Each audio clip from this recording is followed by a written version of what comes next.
தென்னாடுடைய பெரியவா போற்றி, என் நாட்டவர்க்கும் இறைவா போற்றி. சர்வஜா சர்வவியாபி மகா பெரியவா சரணம். மாய பிறப்பருக்கும் மகா பெரியவா போற்றி. மாய பிறப்பருக்கும் மகா பெரியவா போற்றி. அப்பார கட சிந்தும் ஜானது சாந்தர்ப்பணம் ஸ்ரீ சந்திரசேகரன் பிரமாமதம் கலியுதயம் காட்சிமன் யூடியூப் சேனல் பிரத்யேகமாக மகாபெரியோட பக்தருக்கு ஏற்பட்டு கொண்டிருக்கும் அனுபவங்களை ஒவ்வொரு நாள் ஒரு அனுபவம். அதுக்கு ஒரு தலைப்பு நீங்கள் அனுபவத்தோட தலைப்பு வீடு மோசமாக இருந்தது எப்படி தெரிஞ்சது. வீடு மோசமாக இருந்தது எப்படி தெரிஞ்சது. இந்த சேனல் சப்ஸ்கிரைப் பண்ணாலும் பண்ணுங்க, தானவே பாருங்க. நீங்கள் கேள்விப்படாத நிறைய அனுபவங்கள், உண்மையான அனுபவங்கள், சத்தியமான அனுபவங்கள்லாம் பெரியவாளுடைய அனுகிரகத்தில் என் கண்ணில் படுறது நான் கொடுத்துட்டுருக்கேன். பெரியவாளுடைய அனுகிரகம் தான் எல்லாமே. டிஸ்கிரிப்ஷனும் இருக்குது நம்ம ஒரு சேனலில் தான். பார்க்குறதுக்கு தான் யாருக்கும் மனசு வரலை, புரியலை இந்த சேனலில் என்ன பண்ணுறோன்னு. பெரியவாளே புரிய வைக்கட்டும்.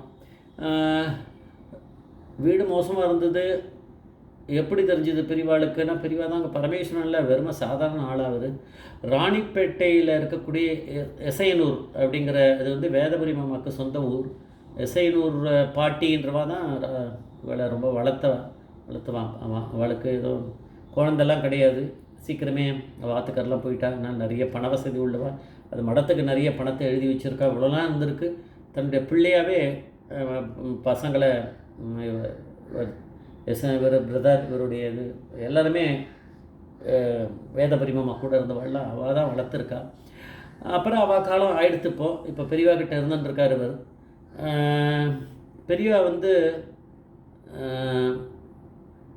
வீட்டை கட்டினதுலேருந்து அந்த இது நம்ம வேதபரிமமா இந்த எசைனூர் வீட்டை கட்டின்றார். கொஞ்சம் ஓரளவுக்கு மெயின்டெனன்ஸ் பண்ணி ரிப்பேர் பண்ணி முன்னாடி ஒரு காலத்தில் கட்டி வச்சுட்டார். கட்டினதுலேருந்து அதை போய் மெயின்டெனன்ஸ் பண்ணவே இல்லை. அது அப்படியே கிடக்கு. அது எப்படி இருக்குன்னு அவருக்கு தெரியாது. பெரியவா விட்டு போக மாட்டாளே. அப்போது நான் ஒரு நாள் பெரியவா கேட்டா வேதபுரி மாமா கிட்ட, வேதபுரி வீடு எப்படிரா இருக்குது அப்படின்னாரு. நன்னா இருக்குது பெரியவா அப்படின்ட்டார். எதுக்கு வம்பு அப்படின்னு. அதாவது அவர் அந்த இதில் இருக்கிறது எசைனூரில் இருக்க வீடை பற்றி. அப்புறம் அது முடிஞ்சது டைலாக். அதுக்கப்புறம் கோபால ஐயர்னு ஒருத்தர் இன்ஜினியர் மகாபெரியோட தீர்த்த பக்தர் அவர் வந்தார். அப்போது நம்ம பக்கத்தில் இவர் இல்லை, வேதபுரி மாமா இல்லாத டைம் தானே இவர் அதெல்லாம் பேசுவார். இல்லாத போது அவர்கிட்ட சொன்னாராம், எசைனூர் போ, அங்கே அந்த வேதபுரியோட வீடு இருக்குது, அங்கே போட்டால் போய் கேட்டால் சொல்லுவாள். அந்த வீட்டை போய் பார்த்துட்டு அங்கே மராமத்து வேலையெல்லாம் பண்ண வேண்டியிருக்கு. அதான் மெயின்டெனன்ஸு. அது எவ்வளோ பண்ணணும், ஒரு அளவுக்கு நல்லபடியாக ஆக்கணும் அப்படின்னா எவ்வளோ ஆகும் என்ன அப்படிங்கிற ஒரு எஸ்டிமேட் பண்ணி அதெல்லாம் பார்த்துட்டு கொண்டு வா, சொல்லி வா, போயிட்டு வா அப்படின்னு அனுப்பிச்சி விட்டாராம். இன்ஸ்பெக்ட் பண்ணிட்டு வா. போனார். அவர் அங்கே போய் பார்த்தாருன்னா வீடு பயங்கர மோசமாக இருந்திருக்கு.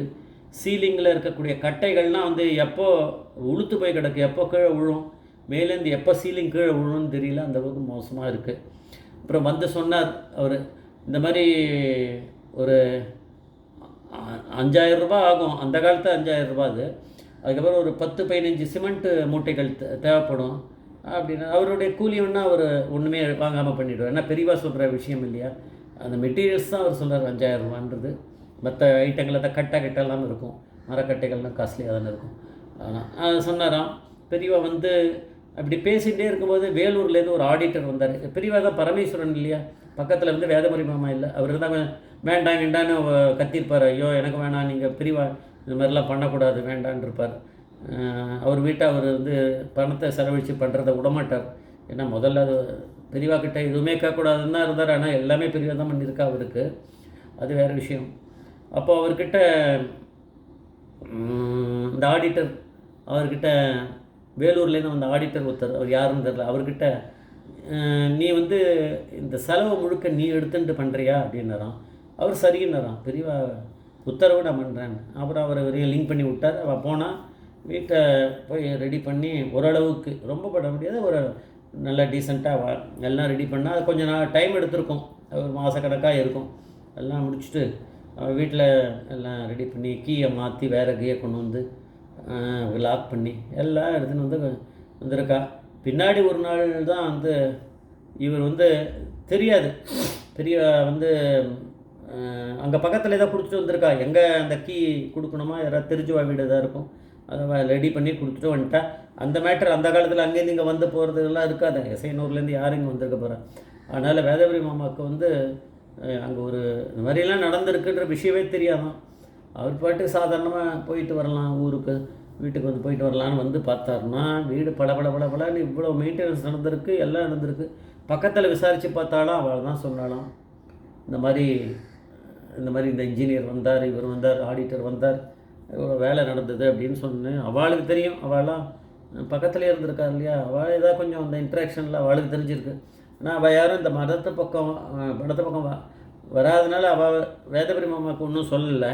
ஏன்னா வேதபுரி மாமா தெரிஞ்சு தான் அதெல்லாம் பண்ணுறான்னு அவள் நினச்சிட்டு இருப்பா. எவ்வளோ இது. ஆனால் பெரியவா அப்படிங்கிற பரமேஸ்வரன் தானே இந்த விளையாட்டெல்லாம் பண்ணுவார். கிருஷ்ண பகவான் எப்படிலாம் விளையாட்டு பண்ணுறாரோ அது மாதிரி வேதபுரி மாமா கிட்ட ஒன்றுமே மூச்சு விடாமல் எல்லா வேலையும் பார்த்துருக்காரு. ஏன்னா வேதபுரி மாமா வந்து கஷ்டப்படுவார் மனசுக்கு. பெரியவா வந்து இவ்வளோ சத்தியம் இவ்வளோ எடுத்து பண்ணுறாருன்னா அது ஒத்துக்க மாட்டார். வேண்டாம் பெரியவா இவ்வளோலாம் பண்ண வேண்டான்றார். வீடு உடஞ்சி விழுந்தாலும் பரவாயில்ல, பெரியவா வேண்டான்வார். ஆனால் பெரியவாளுக்கு வந்து அந்த வீட்டை சரி பண்ணணும் அப்படின்னு சொல்லிட்டு இந்த மாதிரி பண்ணி விட்டுருக்கார். அவர் போனானே ஷாக்கிங்காக இருந்திருக்கு. இன்ப அதிர்ச்சி. வீடு அவ்வளோ அழகாக ப்ராப்பராக அழகி வச்சுருக்கேன் அப்படின்னா அவர் யார்கிட்ட இருக்கார், பரமேஸ்வரன் கூட எல்லாம் இருந்துருக்கார் வேதபுரி மாமா. இதெல்லாம் நடக்காதா? ஜெய் ஜெய்சங்கர் அரசங்க மகாபரி பாதமேஸ்வரன்.